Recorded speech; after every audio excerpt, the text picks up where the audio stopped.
नमस्कार साथियों, स्वागत है अपने YouTube channel study health Hindi में। फ्रेंड्स, इसमें हम लोग एनटीपीसी सीबीटी 2 और ग्रुप डी के लिए काफ़ी महत्वपूर्ण प्रश्नों को डिस्कस कर रहे हैं और यह इस सीरीज का प्रैक्टिस सेट 9वां है। यदि आप लोगों ने इससे पहले का प्रैक्टिस सेट नहीं देखा है तो उसको भी जाकर जरूर देखें। चलिए शुरुआत करते हैं। देखिए, यहाँ पर पहला प्रश्न दिया हुआ है, अंतर्राष्ट्रीय क्रिकेट काउंसिल ने दशक के किस खिलाड़ी को सर गारफील्ड सोबर्स 2020 का खिताब देने की घोषणा की है? तो सर गारफील्ड सोबर्स 2020 का खिताब किसे दिया गया है? इसका आंसर हो जाएगा option number B, Virat Kohli को। मेल पुरुषों की कैटेगरी में दशक का सर गारफील्ड सोबर्स 2020 का खिताब विराट कोहली को दिए जाने की घोषणा की गई है। अगला प्रश्न है, हाल ही में भारतीय सेना ने किस राज्य में पहला हरित सौर ऊर्जा दोहन संयंत्र शुरू किया है? First green solar energy harnessing plant शुरू किया है। इसका आंसर हो जाएगा ऑप्शन नंबर सी, सिक्किम में इसकी शुरुआत की गई है। अगला प्रश्न देखिए यहाँ पर, हाल ही में चौथी बार विश्व स्नूकर चैंपियन कौन बना है? तो विश्व स्नूकर वर्ल्ड स्नूकर चैंपियन कौन बना है चौथी बार? इसका आंसर हो जाएगा option number D, Mark Selvi. Mark Selvi जो है कि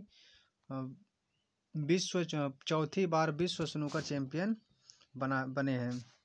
अगला प्रश्न है, गलवान घाटी में हमले के बाद किसे मरणोपरांत दूसरे सबसे बड़े सैन्य सम्मान महावीर चक्र से सम्मानित किया गया है? तो जो गलवान घाटी में क्लैश हुआ था चाइना और इंडिया के बीच, उसमें किस व्यक्ति को मरणोपरांत दूसरे सबसे बड़े सैन्य सम्मान महावीर चक्र से सम्मानित किया गया है? इसका आंसर होगा option number C, colonel B Santosh Babu. Colonel B Santosh Babu को मरणोपरांत सैन्य सम्मान महावीर चक्र से सम्मानित किया गया है। अगला प्रश्न यहाँ पर देखिए, सीमा सड़क संगठन VRO बॉर्डर रोड ऑर्गेनाइजेशन में ऑफिसर कमांडिंग के रूप में पहली महिला अधिकारी कौन बनी है? इसका आंसर होगा option number A, Vaishali S Hiwase. Vaishali S Hiwase को VRO में ऑफिसर कमांडिंग के रूप में पहली महिला अधिकारी बनी गई है। तो वैशाली एस हिवासे इसका आंसर हो जाएगा। अगला प्रश्न देखिए यहाँ पर, भारतीय नौसेना द्वारा हाल ही में अन्य देशों से भारत में चिकित्सा ऑक्सीजन और अन्य आवश्यकताओं के तेजी से परिवहन में मदद करने के लिए कौन सा ऑपरेशन शुरू किया गया है? इसका आंसर होगा ऑप्शन नंबर बी, ऑपरेशन समुद्र सेतु। ऑपरेशन समुद्र सेतु को इसके लिए शुरुआत की गई थी। नेक्स्ट प्रश्न है, वेनसांग राजा डैश के शासनकाल के दौरान आया था? तो वेनसांग भारत में किस राजा के शासनकाल में आया था? तो वह हर्षवर्धन के शासनकाल में आया था। वेनसांग जो कि एक चीनी यात्री था और वह हर्षवर्धन के शासनकाल में आया था और इसने अपनी पुस्तक सी युकी में जो है कि अपने विचारों को प्रस्तुत किया है। अगला प्रश्न देखिए यहाँ पर, संघ सूची में निम्नलिखित में से कौन सा विषय शामिल है? तो संघ सूची जो अनुसूची 7 में 3 सूचियां हैं, संघ सूची, राज्य सूची और समवर्ती सूची। तो उसमें से संघ सूची में कौन कौन से विषय शामिल हैं? ऑप्शन में दिया है रेलवे, डिफेंस, रक्षा वाला, राष्ट्रीय राजमार्ग और उपरोक्त सभी। तो इसमें इसका आंसर ऑप्शन नंबर डी सही होगा, क्योंकि ये सभी संघ सूची में शामिल हैं। अगला प्रश्न देखिए यहाँ पर, डैश को भारत में केंद्र राज्य संबंधों की जांच के लिए नियुक्त किया गया था? तो इसमें से किस आयोग को भारत में केंद्र और राज्यों के संबंध की जांच के लिए नियुक्त किया गया था? इसका आंसर होगा ऑप्शन नंबर बी, सरकारीय आयोग, जो कि 1983 में 1983 में इसको बनाया गया था। सरकारीय आयोग को केंद्र राज्य संबंधों की जांच के लिए नियुक्त किया गया था सन 1983 में। नेक्स्ट प्रश्न देखिए यहाँ पर, विज्ञान की वह शाखा जो जानवरों, पौधों और अन्य जीवों की शारीरिक संरचना का अध्ययन करती है? तो इसका आंसर हो जाएगा ऑप्शन नंबर सी, एनाटॉमी।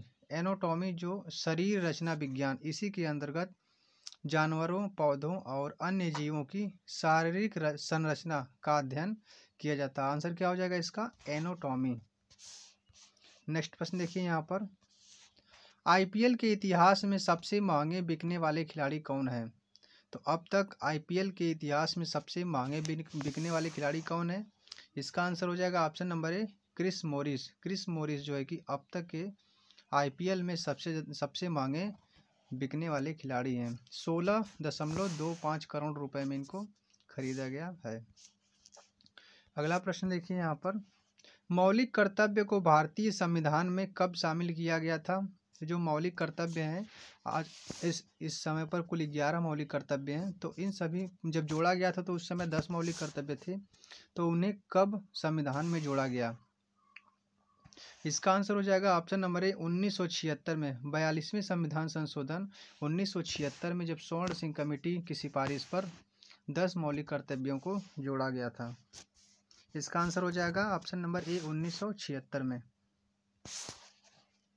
अगला प्रश्न देखिए यहाँ पर, डोमरी भाषा ज़्यादातर कहाँ बोली जाती है?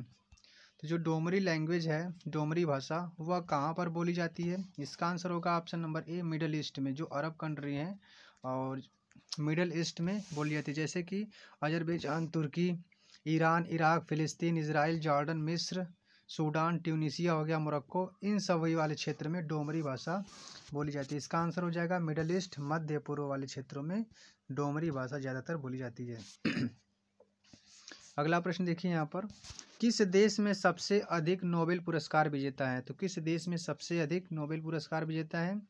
इसका आंसर हो जाएगा option number D, United states of America, मतलब कि संयुक्त राज्य अमेरिका में सबसे ज़्यादा नोबेल पुरस्कार विजेता है। कुल 388 नोबेल पुरस्कार विजेता है। अगला प्रश्न यहाँ पर, कुमार गंधर्व पुरस्कार किससे जुड़ा हुआ है? तो कुमार गंधर्व पुरस्कार किस राज्य से जुड़ा है इसमें? इसका आंसर हो जाएगा option number B, Madhya Pradesh. Kumar Gandharva पुरस्कार मध्य प्रदेश से जुड़ा हुआ है। अगला प्रश्न देखिए यहाँ पर, डैश भारत में स्थापित पहला राष्ट्रीय उद्यान था? तो इनमें से कौन सा उद्यान है, नेशनल पार्क है, जो कि भारत का पहला राष्ट्रीय उद्यान था, राष्ट्रीय उद्यान है? इसका आंसर हो जाएगा option number B, Jim Corbett National Park, जो कि भारत का पहला राष्ट्रीय उद्यान। इसकी स्थापना 1936 में की गई थी। जब इसकी स्थापना 1936 में की गई थी तो इसका नाम था हैले नेशनल पार्क, हैले राष्ट्रीय उद्यान इसका नाम था। बाद में इसको बदल करके 1956 में जिम कॉर्बेट के सम्मान में इसका नाम जिम कॉर्बेट राष्ट्रीय उद्यान कर दिया गया। इसकी स्थापना 1936 में हुई थी। अगला प्रश्न देखिए यहाँ पर, जो बाइडेन अमेरिका के कौन से राष्ट्रपति के रूप में शपथ लिए हैं? तो जो बाइडेन, जो कि अभी अमेरिका के राष्ट्रपति हैं, वह किस नंबर के राष्ट्रपति हैं? इसका आंसर हो जाएगा ऑप्शन नंबर बी, 46वें राष्ट्रपति हैं। जो बाइडेन अमेरिका के 46वें राष्ट्रपति हैं और इन्होंने 20 जनवरी 2021 को अमेरिका के 46वें राष्ट्रपति के रूप में शपथ ग्रहण किया था। नेक्स्ट प्रश्न देखिए यहाँ पर, बैडमिंटन वर्ल्ड फेडरेशन द्वारा अंतर्राष्ट्रीय ओलंपिक समिति के बिलीव इन स्पोर्ट अभियान के लिए एथलीट एम्बेसडर के रूप में किसे नामित किया गया है? इसका आंसर हो जाएगा ऑप्शन नंबर सी, मिशेल ली और पीवी सिंधु को बिलीव इन स्पोर्ट अभियान के लिए एथलीट एम्बेसडर के रूप में नामित किया गया है अंतर्राष्ट्रीय ओलंपिक के द्वारा। अगला प्रश्न देखिए यहाँ पर, चित्रा किसके द्वारा लिखी गई है? चित्रा पुस्तक किसके द्वारा लिखी गई है? इसका आंसर हो जाएगा option number B, Rabindranath Tagore ji के द्वारा चित्रा पुस्तक लिखी गई है। रोवर्स कप किस खेल से संबंधित है? इसका उत्तर होगा option number B, football. Rovers Cup football से संबंधित है। रोवर्स कप हो गया, डूरंड कप, ये सब फुटबॉल से संबंधित है। डूरंड कप भारत का सबसे पुराना कप है, फुटबॉल वाले में भारत का सबसे पुराना कप है। इसके बाद रोवर्स कप आता है। तो यह दोनों कप, जो रोवर्स कप हो गया और रोवर्स कप और डूरंड कप, यह फुटबॉल से संबंधित हैं। राष्ट्रीय खेल दिवस किस महीने में मनाया जाता है? इसका आंसर होगा ऑप्शन नंबर सी, अगस्त में। 29 अगस्त को मेजर ध्यानचंद के जन्म दिवस के रूप में 29 अगस्त को जो है कि राष्ट्रीय खेल दिवस मनाया जाता है। और इसकी शुरुआत कब की गई थी?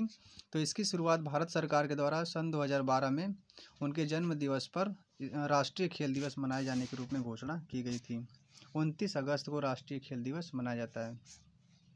नेक्स्ट प्रश्न है यहाँ पर, हाल ही में स्वास्थ्य मंत्रालय ने पोषण के बारे में सार्वजनिक जागरूकता बढ़ाने के लिए कौन सा मिशन शुरू किया है? तो स्वास्थ्य मंत्रालय के द्वारा पोषण के बारे में जागरूकता बढ़ाने के लिए कौन सा मिशन शुरू किया गया है? इसका आंसर हो जाएगा ऑप्शन नंबर ए, आहार क्रांति।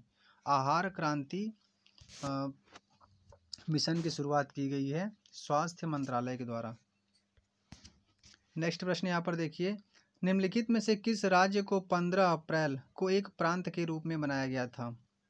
इसका आंसर हो जाएगा option number D, Himachal Pradesh. 15 अप्रैल को हिमाचल प्रदेश को एक प्रांत के रूप में बनाया गया था। अगला प्रश्न है यहाँ पर, नेशनल कॉलेज का पहला प्रिंसिपल कौन था जो कलकत्ता में शुरू किया गया था? जो कलकत्ता में नेशनल कॉलेज शुरू किया गया था उसके पहले प्रिंसिपल कौन थे? इसका आंसर हो जाएगा option number C, Aurobindo Ghosh. Aurobindo Ghosh जो है कि कलकत्ता में बनाए गए नेशनल कॉलेज के पहले प्रिंसिपल थे। जापानी सरकार द्वारा ऑर्डर ऑफ राइजिंग सन सम्मान हाल ही में किसको दिया गया है? इसका आंसर हो जाएगा option number A, Shyamala Ganesh. Shyamala Ganesh को जापानी सरकार द्वारा ऑर्डर ऑफ राइजिंग सन सम्मान दिया गया है, श्यामला गणेश जी को। नेक्स्ट प्रश्न यहाँ पर देखिए, डैश पंचायती राज संस्थाओं द्वारा निष्पादित किए जाने वाले 29 कार्यों की सूची देता है। तो इसमें से कौन सी अनुसूची है जिसमें पंचायती राज संस्थाओं के लिए कुल 29 विषय शामिल हैं? इसका आंसर हो जाएगा ऑप्शन नंबर डी, 11वीं अनुसूची में पंचायती राज संस्थाओं द्वारा निष्पादित किए गए कुल 29 विषय हैं। और इस अनुसूची को 11वीं अनुसूची को 73वें संविधान संशोधन 1992 में जोड़ा गया था। कुल इसमें 29 विषय हैं। इसका आंसर हो जाएगा 11वीं अनुसूची। नेक्स्ट प्रश्न देखिए यहाँ पर, राज्यों में मुख्यमंत्री सहित मंत्रिपरिषद की न्यूनतम संख्या डैश प्रतिशत हो सकती है? तो राज्यों में मुख्यमंत्री सहित मंत्रिपरिषद की न्यूनतम संख्या कितनी हो सकती है? इसका आंसर हो जाएगा ऑप्शन नंबर बी, 12%। राज्यों में 12% हो सकती है और केंद्र में प्रधानमंत्री सहित मंत्रिपरिषद की कुल न्यूनतम संख्या इससे अधिक नहीं हो सकती, 15% से अधिक नहीं हो सकती। और राज्य में जो है कि 12% तक हो सकती है। नेक्स्ट प्रश्न यहाँ पर, निम्नलिखित में से कौन सा बायोगैस में मौजूद है? तो इसमें से कौन सी गैस है जो बायोगैस में मौजूद है? इसका आंसर होगा option number C, carbon dioxide. Carbon dioxide इनमें से बायोगैस में मौजूद है। वैसे बायोगैस में सबसे ज़्यादा मात्रा में मीथेन गैस होती है और इसके बाद इसमें कार्बन डाइऑक्साइड है। तो इसका आंसर हो जाएगा कार्बन डाइऑक्साइड। अगला प्रश्न यहाँ पर देखिए, डैश भारतीय तटरक्षक में पहली महिला डीआईजी थी? First women DIG in Indian Coast Guard. तो इसमें से आपको बताना है कि भारतीय कोस्ट गार्ड में पहली महिला डीआईजी कौन थी? इसका आंसर हो जाएगा ऑप्शन नंबर ए, नूपुर कुलश्रेष्ठ। नूपुर कुलश्रेष्ठ भारतीय तटरक्षक में पहली महिला डीआईजी थी, नूपुर कुलश्रेष्ठ। नेक्स्ट प्रश्न है यहाँ पर, जनवरी 2021 में किस राज्य ने बर्ड फ्लू को राज्य आपदा घोषित किया है? तो जनवरी 2021 में बर्ड फ्लू को राज्य आपदा किस राज्य के द्वारा घोषित किया गया था? इसका आंसर हो जाएगा option number B, Kerala. Kerala के द्वारा बर्ड फ्लू को राज्य आपदा घोषित किया गया था। भौगोलिक क्षेत्र की दृष्टि से भारत का सबसे बड़ा जिला कौन सा है? तो भौगोलिक क्षेत्र की दृष्टि से भारत का सबसे बड़ा जिला कौन सा है इसमें? तो इसका आंसर हो जाएगा ऑप्शन नंबर ए, कच्छ, जो कि गुजरात में स्थित है। भारत का सबसे बड़ा जिला कच्छ है गुजरात में। इसके बाद आता है लेह। अगला प्रश्न देखिए, ग्रीनलैंड किस देश का हिस्सा है? तो इसमें से जो ऑप्शन दिए हैं इसमें आपको बताना है कि ग्रीनलैंड किस देश का हिस्सा है। इसका आंसर हो जाएगा ऑप्शन नंबर ए, ग्रीनलैंड डेनमार्क का एक हिस्सा है। ग्रीनलैंड किसका हिस्सा है? डेनमार्क का। ग्रीनलैंड आधिकारिक रूप से दुनिया का सबसे बड़ा टापू है जो महाद्वीप नहीं है। तो ग्रीनलैंड डेनमार्क का हिस्सा है। चक्रधर समारोह का आयोजन कहाँ किया जाता है? इसका आंसर होगा ऑप्शन नंबर बी, चक्रधर समारोह का आयोजन छत्तीसगढ़ राज्य में किया जाता है।